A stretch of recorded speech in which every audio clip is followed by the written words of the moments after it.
గత 2 సంవత్సరాల నుంచి నారా చంద్రబాబు నాయుడు గారు ముఖ్యమంత్రి అయిన తర్వాత ఆయన పాలన చూస్తే ప్రజలంతా కూడా హర్షం వ్యక్తం చేస్తున్నారు. ముఖ్యంగా మహిళలు హర్షం వ్యక్తం చేస్తున్నారు. ఎందుకంటే చంద్రబాబు నాయుడు పాలన అంటేనే మహిళలు ఎదురు చూసే పాలన.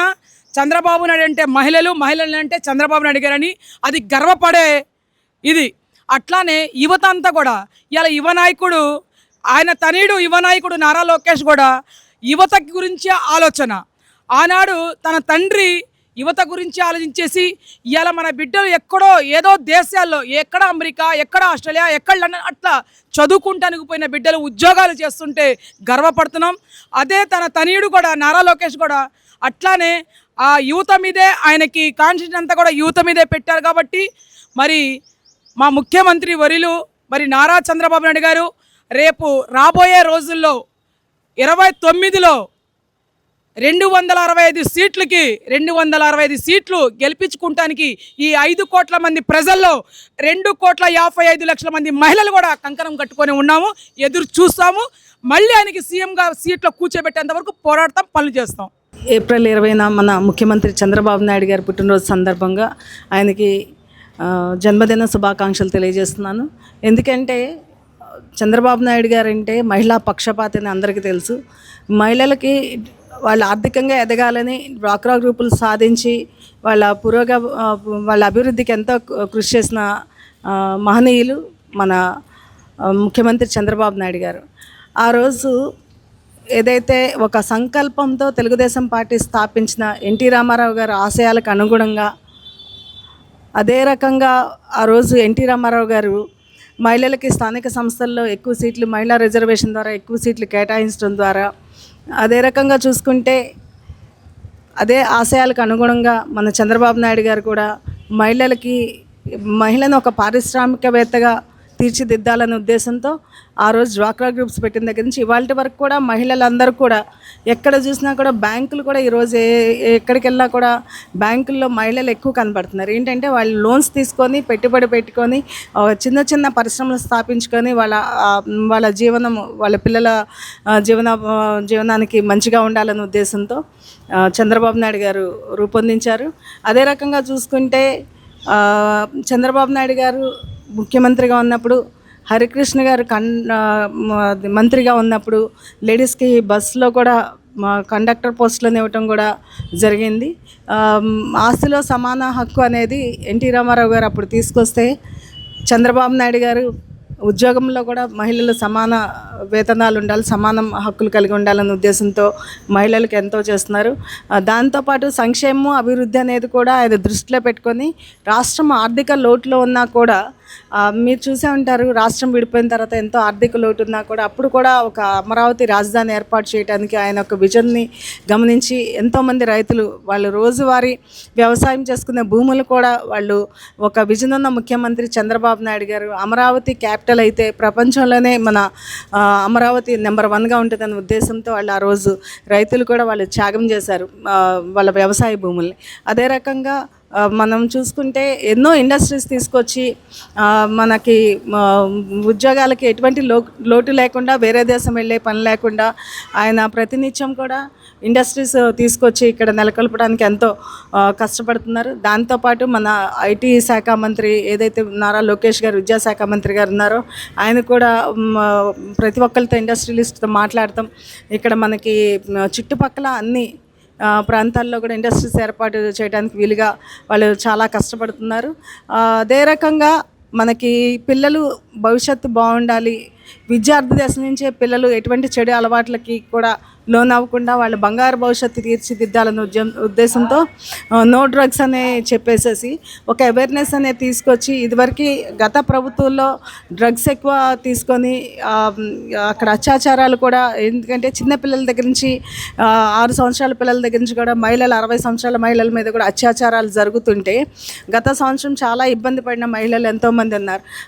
విద్యార్థులు తెలిసి తెలియని వయసులో డ్రగ్స్ తీసుకొని చదువుకు దూరం అయ్యి కుటుంబాలకు దూరం అయ్యి చాలామంది ఇబ్బంది పడుతుంటే నో డ్రగ్స్ అని చెప్పేసి ఒక అవేర్నెస్ ప్రోగ్రామ్ తీసుకొచ్చి చంద్రబాబు నాయుడు గారు విద్యార్థుల భవిష్యత్తును కాపాడి మహిళలకి రక్షణ కల్పించడంలో ముందడుగు ఉన్నారని మేమందరము చాలా గర్వంగా ఫీల్ అవుతున్నాము. ఏదైతే ఈ ఉద్యోగాలు రావడంతో పాటు వీళ్ళు ఎవరైతే చిన్న చిన్న ఉద్యోగాలు చేసుకున్న వాళ్ళు కూడా వాళ్ళకి నడిచి వాళ్ళు ఉద్యోగానికి వెళ్ళి నడిచి వచ్చే పని లేకుండా ఫ్రీ బస్ అనేది ఒకటి ఏర్పాటు చేశారు. ఉదాహరణకి చాలామంది మేము బయట తిరుగుతుంటే చెప్తున్నారు, నెలకి 5,000 10,000 జీతం తీసుకునే వాళ్ళు కూడా ఆటోలో వెళ్ళాలంటే రోజుకి 100 రూపాయలు ఖర్చు అవుతుంది. అది బస్సులకి పెట్టాలన్నా కూడా మాకు 1000 రూపాయలు నెలకి అవుతుంది. ఇలా డబ్బులు ఖర్చు అనేది కూడా మిగిల్చుకోవడానికి వీలుగా వాళ్ళకి ఉచిత బస్సు పథకం కూడా ఏర్పాటు చేసి మహిళలకి ప్రతిరోజు కూడా చాలా ఉపయోగపడే విధంగా మన చంద్రబాబు నాయుడు గారు ఉచిత బస్సు సౌకర్యం కల్పించారు. అదేవిధంగా ఉచితంగా 3 సిలిండర్లు ఇవ్వటం కూడా జరిగింది. ఎందుకంటే దాదాపు ఒక చిన్న కుటుంబానికి 3 సిలిండర్లు ఇస్తే దాదాపు వాళ్ళకి సంవత్సరం మొత్తం కూడా ఉపయోగించుకోవడానికి వీలుగా ఉంది. ఎంతో చక్కగా వాళ్ళకి కొనుక్కునే పని లేకుండా ఆర్థిక లోటు తీర్చడానికి కూడా ప్రజలకి ఎంతో సేవ చేస్తున్నారు.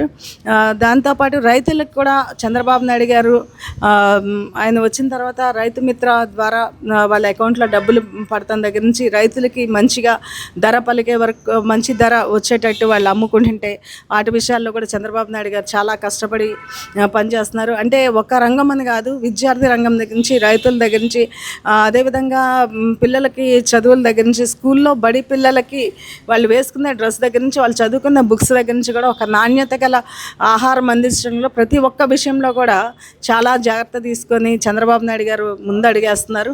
అంటే ఏదైనా ఒక రాజు తను చేసే పరిపాలన విధానం బాగుంటే అక్కడ అభివృద్ధి ఎంత చెందుతుంది అనేది మన చంద్రబాబు నాయుడు గారిని మనం చెప్పుకోవచ్చు.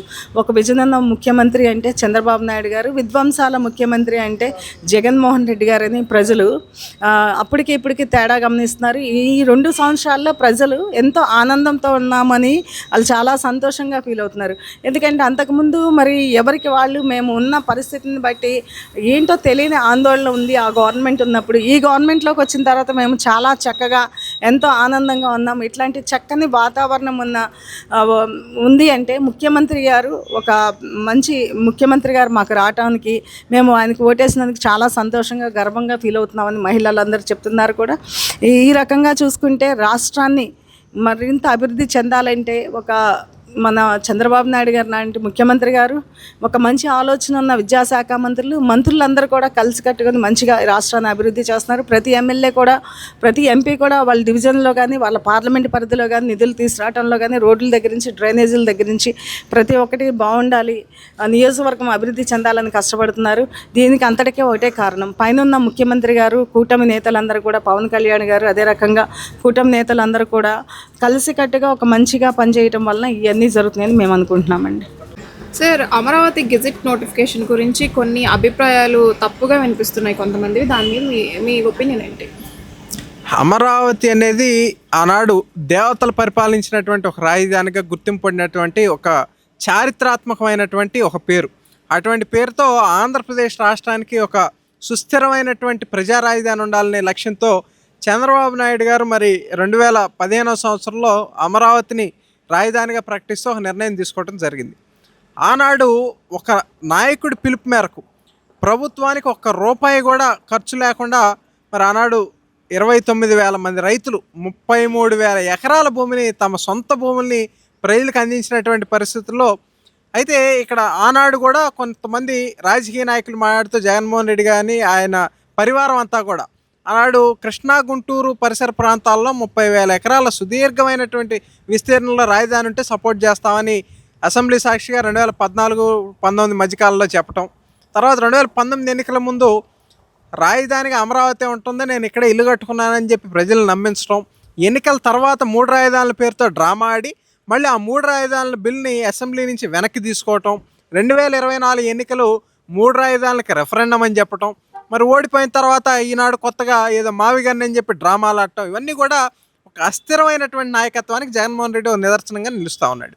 అంటే ఇక్కడ ప్రజలందరూ కూడా గమనిస్తూ ఉంది ఏంటంటే చంద్రబాబు నాయుడు గారు 2014 అయినా 19 అయినా 24 అయినా ఇక ముందైనా సరే అమరావతి రాజధాని అని చెప్పి ఆయన మరి భారత పార్లమెంట్లో చట్టం చేపించినటువంటి పరిస్థితి ఉంది.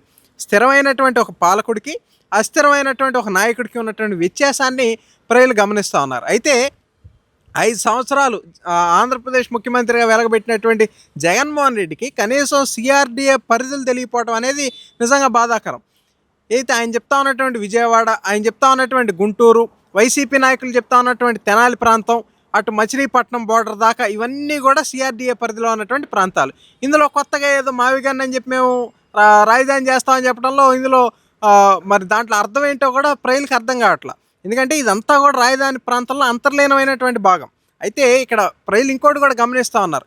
పార్లమెంటు సాక్షిగా వైసీపీ ఏ విధంగా అయితే అబద్ధాలు చెప్తూ అమరావతి నిర్మాణ వ్యయం మీద మాట్లాడారో, మిథున్ రెడ్డి గారు మాట్లాడుతూ 15,000 రూపాయలు పర్ ఎస్ఎఫ్టీ ఖర్చు అవుతూ ఉంది, అది ఎక్కువ ధర వెచ్చిస్తూ ఉన్నారని చెప్తా ఉన్నారు.